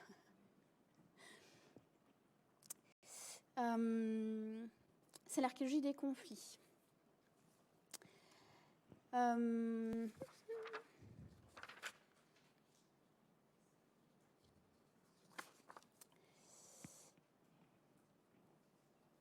On l'a vu dans la table des matières de ce colloque du milieu des années 80 à Liège. L'aspect par lequel on a très souvent abordé la question du monde de la guerre en archéologie est celui de la fortification. Et ça n'a rien d'étonnant parce que la massivité des maçonneries liées aux fortifications a très souvent marqué les esprits lors de grands travaux d'aménagement en centre urbain. La démolition de tels vestiges est certainement interpellante. À l'heure actuelle, l'étude de la fortification est toujours bien présente, c'est clair, mais néanmoins n'est plus la plus innovante. La plupart du temps, l'étude de la fortification est limitée, ou en tout cas dans la plupart des dernières fouilles préventives qui a été réalisées, est surtout limitée au repérage en plan, à la description, à l'étude éventuellement du contenu des fossés, mais va rarement au-delà. Certains projets, comme par exemple la citadelle de Namur, qui bénéficie aujourd'hui d'un projet de rénovation progressive à petits pas, je dirais, d'éléments les uns après les autres, est toujours suivi par un archéologue. De l'infiniment grand, aujourd'hui, on est passé d'une certaine manière à l'infiniment petit, ou en tout cas à quelque chose de beaucoup plus fugace et qui s'observe de manière beaucoup plus complexe. C'est le cas notamment des champs de bataille, et notamment celui de Waterloo. L'archéologie des conflits jouit depuis un certain temps de toute une série profite finalement de toute une série d'événements liés à des grandes commémorations. Dans ce cas-ci, c'est notamment le bicentenaire de la bataille de Waterloo en 2015, qui a engendré toute une série de travaux d'aménagement, parking notamment, rénovation du centre d'interprétation, restauration multiple, mais également qui a incité une équipe de chercheurs, notamment anglo-saxons, britanniques, en collaboration avec l'Agence wallonne du patrimoine, à investiguer ce champ de bataille de Waterloo. Néanmoins, il s'agit d'une superficie de plusieurs centaines d'hectares, si on ne considère que le site classé, qui est ici cerné de rouge. L'étoile vous situe le lion de Waterloo, qui est l'élément qu'on connaît généralement le mieux du champ de bataille. Ce projet a pour objectif de tenter de comprendre toute une série d'événements, ou en tout cas d'objectiver toute une série de données dont on dispose, récits, iconographie sur cette journée de conflit, et de tenter de comprendre comment les choses ont pu se dérouler. Le premier volet de l'étude s'est tourné notamment vers tout ce qui concerne les abords de la ferme de Hougoumont. En réalité, il semblerait, selon les sources dont on dispose, que l'armée française et plusieurs milliers d'hommes seraient restés quelque peu bloqués face à cette simple ferme. Et donc on tente de comprendre ce qui a pu finalement se jouer en ces quelques heures, qui auraient ainsi retardé l'armée française et, selon certains, même causé des dommages pour la suite des événements. Évidemment, un champ de bataille de plusieurs centaines d'hectares ne peut être fouillé simplement en quelques semaines, puisque ce projet de Waterloo Uncovered, concernant la bataille de Waterloo, est un projet qui comporte des campagnes de fouilles de quelques semaines par an, réparties sur plusieurs années. Il faut donc assez rapidement cibler ce que l'on souhaite investiguer. Et à cet effet, autour de la ferme de Hougoumont notamment, un ensemble de plusieurs jours de prospection non invasive ont été réalisés de manière à dresser une première cartographie des anomalies. Et au départ de cela, une série de tranchées de sondage ont été réalisées. Un autre élément caractéristique de la méthodologie mise en place dans l'étude des champs de bataille est la cartographie de l'ensemble des découvertes métalliques, mais principalement des projectiles, notamment en vue de tenter de reconstituer la manière dont les affrontements ont eu lieu, les échanges de tirs notamment, et cela se fait grâce à l'usage de détecteurs à métaux. Il est apparu toutefois à Waterloo que l'usage de détecteurs de métaux était assez difficile et nécessitait malgré tout une découverture partielle, ce qui n'a pas facilité l'étude. Néanmoins, une première cartographie peut être mise en place. Oh, pardon, je suis un peu trop vite. L'intérêt du projet est évidemment cette volonté d'objectiver des données. En réalité, les récits au lendemain de la bataille, les représentations iconographiques sont souvent divergentes, ce qui fait qu'il est difficile de faire la part des choses. Néanmoins, l'étude d'un site archéologique comme celui-là pose question d'un point de vue méthodologique, puisqu'il s'agit d'un événement qui ne dure que quelques heures, voire quelques jours pour d'autres sites. Et dès lors, on est censé, sur base de données matérielles, tenter de comprendre un événement qui reste extrêmement ponctuel. Par ailleurs, le site, par exemple, de la ferme d'Hougoumont est un endroit qui a connu plusieurs événements conflictuels et qui, dès lors, dans le cadre, par exemple, de la cartographie des projectiles, nécessite une connaissance approfondie ou en tout cas une analyse fine des choses pour éviter justement que ne se confondent des événements postérieurs ou antérieurs essentiellement antérieurs à la bataille. On notera aussi, et là je vous remets le slide précédent, que le site est aujourd'hui voué essentiellement à l'agriculture. Alors on pourrait se dire que finalement c'est un site extrêmement protégé puisqu'il n'y a pas là de projet urbanistique. Néanmoins, c'est un site, comme on le voit ici, qui présente un certain dénivelé et dès lors une érosion certaine. Et donc une fois encore, dans le cas d'une cartographie de projectiles, ça peut poser question. Donc voilà, ces projets se poursuivent. L'étude de la ferme d'Hougoumont a été l'un des premiers en évidence en 2017. Je pense que ce sont d'autres lieux qui ont été analysés.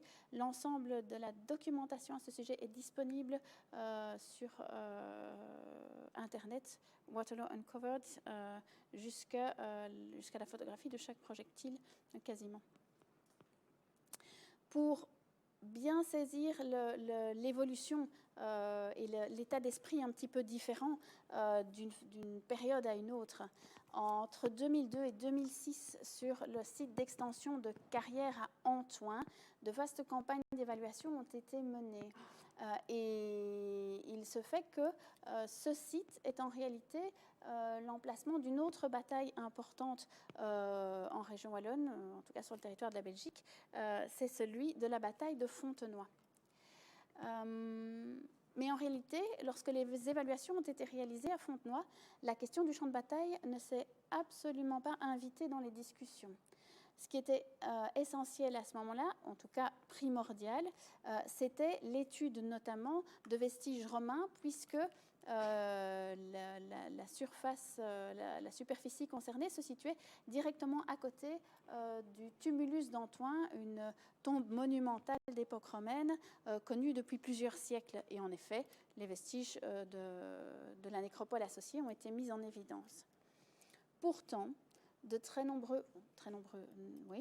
nombreux vestiges associés d'une part à l'activité des pratiques militaires mais également à la bataille ont été mis en évidence. Squelettes de chevaux par exemple, ou encore ici vraisemblablement vestiges de campements de bivouac, on va y revenir, avaient été observés mais pas du tout identifiés à l'époque.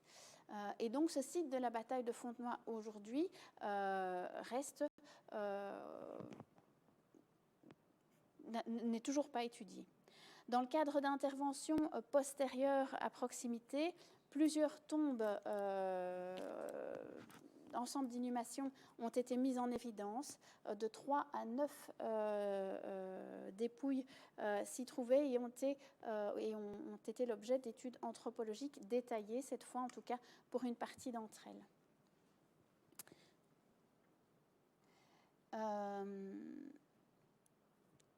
Un autre domaine pour lequel l'archéologie a véritablement documenté, apporté des informations tout à fait neuves, c'est celui des campements militaires. Et une fois encore, on va là vers l'infiniment petit et le fugace. C'est le cas à Frameries, mais ça a été également le cas en région namuroise à Bouges. Ça a été le cas aussi en Flandre et en France à peu près au même moment. Plusieurs sites ont révélé des vestiges assez similaires dont l'étude a permis de mettre en évidence qu'il s'agit bien de sites de campement. Ici à Frameries, on est donc légèrement à l'extérieur de Mons, sur une éminence qui permet d'avoir une vue assez dégagée sur la ville et à distance raisonnable, 6 km. C'est un site qui a été occupé par des armées à plusieurs reprises et donc au temps moderne, il est difficile d'associer nécessairement les vestiges que l'on va voir à une occupation particulière. C'est donc plutôt, dans ce cas-ci, une étude typologique qui a été proposée indépendamment des forces en présence. On a surtout tenté de mettre en évidence sur base de critères essentiellement fonctionnels les différents types d'aménagements rencontrés. Foyer individuel, traces conservées sur quelques centimètres à peine. Donc il faut de plus que le site n'ait pas subi d'érosion massive, sinon c'est le genre d'aménagement qui évidemment disparaît très vite. Les types d'aménagements proposés ici à l'étude l'ont été sur une analyse détaillée de ce dont on pouvait disposer en termes d'iconographie, par exemple, ou au départ également de sites comme ceci de reconstitution de camps militaires. À côté des foyers individuels, vraisemblablement aussi des foyers collectifs, comme on les retrouve ici. Vraisemblablement aussi des abris excavés, simples petites fosses pourvues de niches de part et d'autre ici. Et on constate qu'on est encore dans des périodes extrêmement récentes. Cette photo, elle date bien de 1915, avec ces petites excroissances qui permettent d'aménager un petit foyer, à l'extérieur de la tente, tout simplement. Et puis, à Frameries, ont été aussi observés toute une série de fossés de drainage parallèles qui pourraient témoigner de volonté de mettre au rot des tentes d'un type un petit peu différent.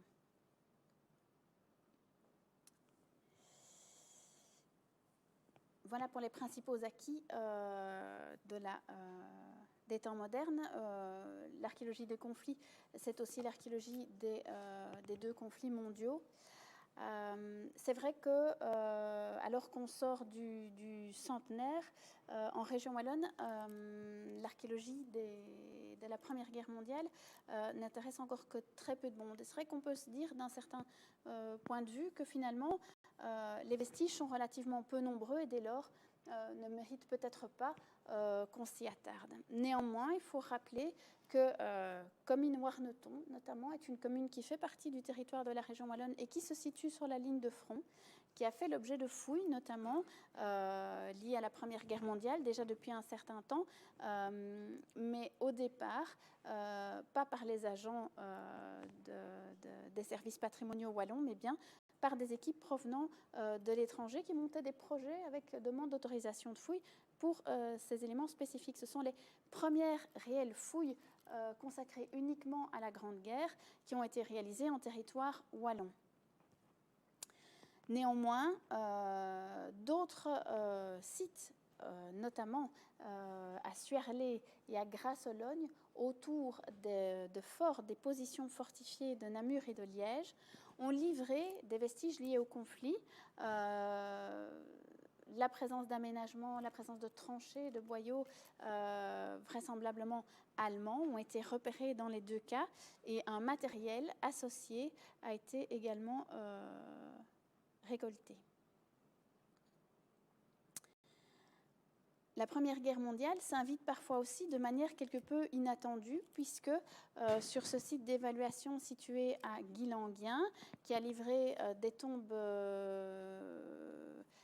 privilégiées d'époque romaine, un campement militaire du XVIIIe siècle, 4 fosses datant de la Première Guerre mondiale ont été également mises en évidence avec un matériel qui semble provenir de remblais, peut-être pour combler des trous d'obus juste à la fin de la guerre, vraisemblablement. En tout cas, c'est l'une des hypothèses. L'une des problématiques liées à la Première Guerre mondiale, c'est que nos inventaires archéologiques portent généralement rarement sur le XXe siècle. Et donc, il est très difficile d'appréhender, lors d'une intervention préventive, la découverte de vestiges liés aux conflits mondiaux, Première ou Seconde Guerre mondiale. Dès lors, c'est plutôt la fouille et les résultats des fouilles qui vont alimenter l'inventaire plutôt que l'inventaire servir à une démarche préventive d'étude de ces aspects. À l'exception d'une seule commune, qui est celle de Comines-Warneton. En réalité, elle a bénéficié d'une étude à la suite d'un travail approfondi qui a été réalisé pour le Westhoek par un chercheur de l'université de Gand, Birger Stickelbout, qui, au départ d'une documentation riche de photographies aériennes réalisées dans le courant de la guerre, principalement par les Allemands, mais pas uniquement, a tenté de répertorier l'ensemble des aménagements liés à la Première Guerre mondiale sur la ligne de front et a proposé de réaliser également ce travail sur la commune de Comines-Warneton. Et c'est ainsi que pour cette commune, on dispose d'une documentation extrêmement riche qui permet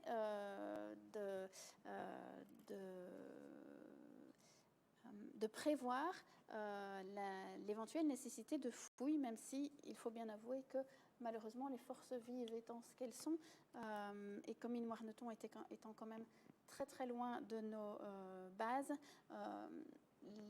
le suivi qu'on peut réaliser des travaux d'aménagement est assez complexe. Birger Stickelbout, à l'époque où il a réalisé ce travail, avait également signalé qu'il était possible de poursuivre la démarche à l'intérieur des terres, à l'arrière du front, sur le territoire wallon, parce que de nombreuses traces pouvaient également y être observées. Cet appel du pied n'a pas été suivi d'effet, et je pense que c'est malheureusement une erreur, dans le sens où on a souvent considéré que finalement ce n'était pas nécessaire. L'archéologie de la Grande Guerre est fortement développée chez nos voisins flamands et on peut se demander ce qu'on y apporterait. Néanmoins, l'étude des quelques fosses de Guilanguien a poussé les archéologues qui s'intéressent au site à se pencher sur un environnement immédiat. Et c'est ainsi que dans un bois situé à peu de distance du site en question, a été mis en évidence un camp d'entraînement vraisemblablement mis en place par les Allemands pour préparer leurs troupes au front. C'est un site assez exceptionnel, c'est le seul connu en Wallonie, toujours conservé de l'érosion du fait qu'il est préservé dans un bois, propriété privée qui n'est pas accessible à l'heure actuelle, mais qui interpelle.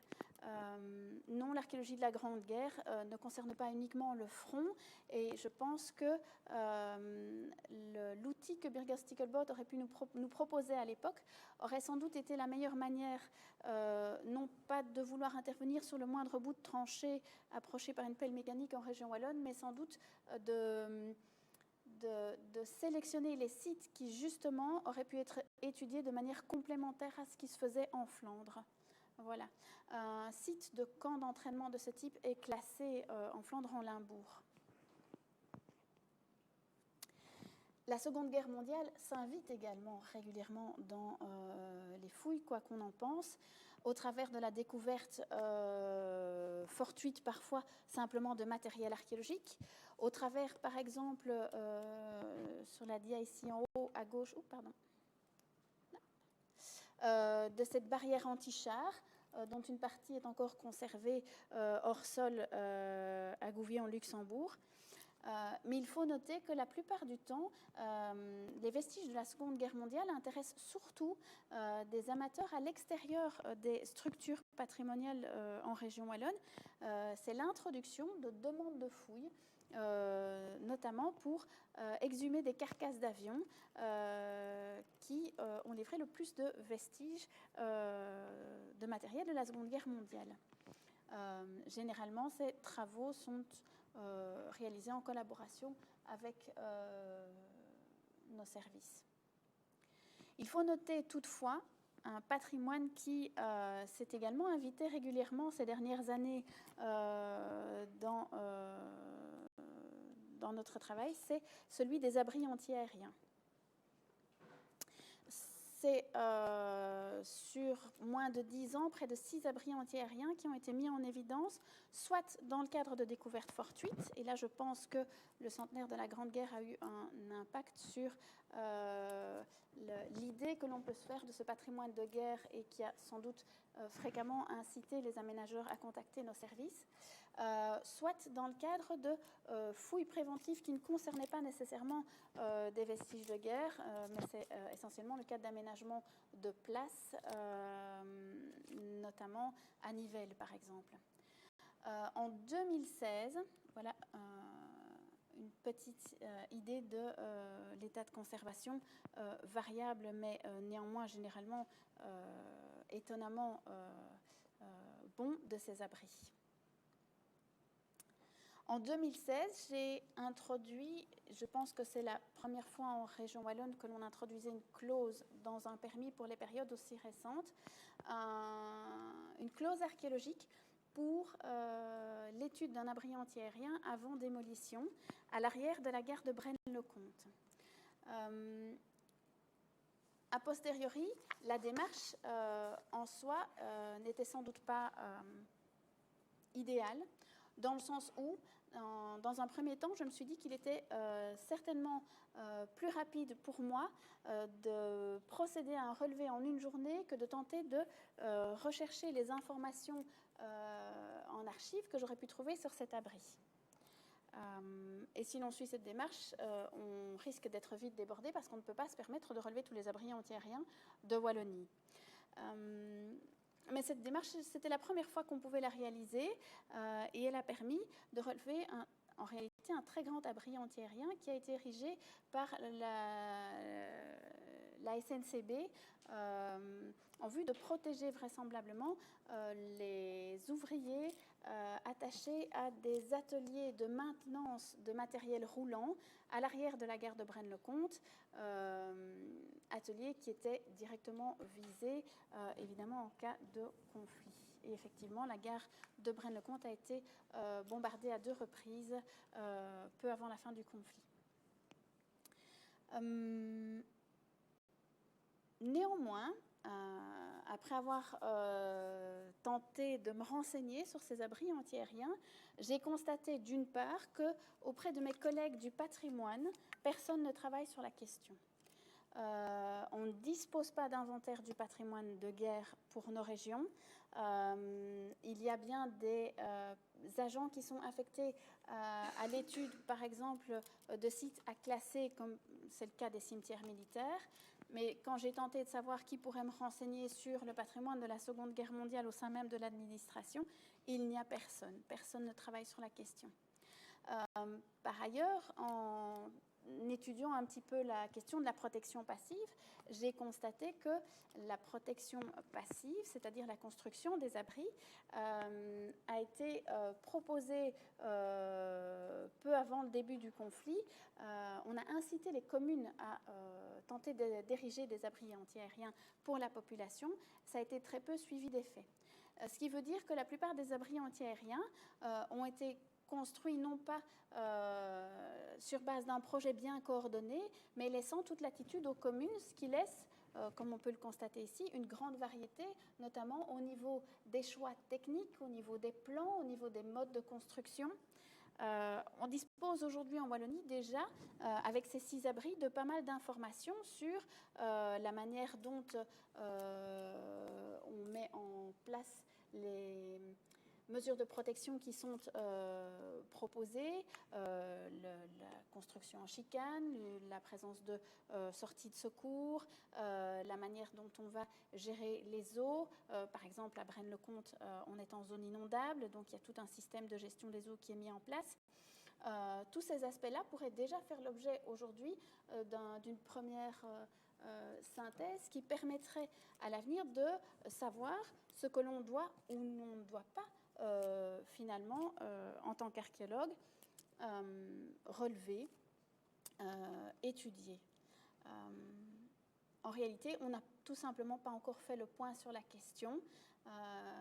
Et donc là, quelle est finalement la place de l'archéologue? Est-ce que c'est véritablement à nous de nous pencher sur le sujet ou est-ce qu'il est temps d'interpeller nos collègues sur la question gestionnaire de patrimoine? Dernier aspect envisagé, en 2002, lors d'une évaluation archéologique à Enghien, les restes d'un camp militaire ont été mis en évidence dans des tranchées d'évaluation. Le site n'a pas été reconnu tout de suite. En réalité, la présence de matériel d'époque contemporaine, barbelés, éléments liés à l'armement, sceaux, énormément d'éléments de ferraille, n'intéressaient que peu les archéologues à l'époque. Et ce sont finalement les historiens locaux qui sont venus présenter la documentation dont ils disposaient encore sur ce camp. À l'heure actuelle, les camps font l'objet d'études détaillées en France sur leur organisation, leur mode de fonctionnement, l'approvisionnement, l'organisation fonctionnelle. Dans ce cas-ci, et on remonte ici effectivement à déjà un certain nombre d'années, cela n'intéressait encore personne et très vite le site a été abandonné. S'il y a bien, à mon sens, un patrimoine pour les conflits mondiaux sur lesquels il faut s'attarder, c'est certainement ce type de vestige qui est au contraire nettement plus menacé de disparition et d'érosion et sans doute aussi moins documenté que d'autres. Voilà. Hop.